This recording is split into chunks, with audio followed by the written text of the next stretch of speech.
今日はなんかいい感じのライトを作ります。ホットボンドのスティック、実はいい感じに光を拡散してくれることが知られています。安くていっぱい入っているのでたくさん使えますね。リング状の LED を用意。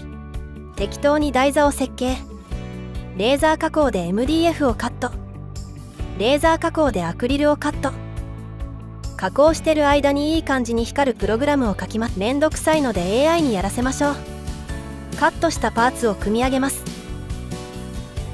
側面から光が漏れないようにするためのカバーパーツ。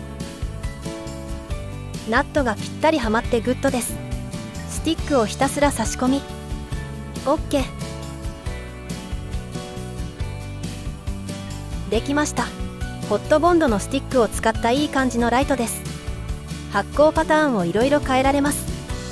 ただ LED を光らせるよりもなんかいい感じですね。イルミネーションの選択肢がまた広がりました。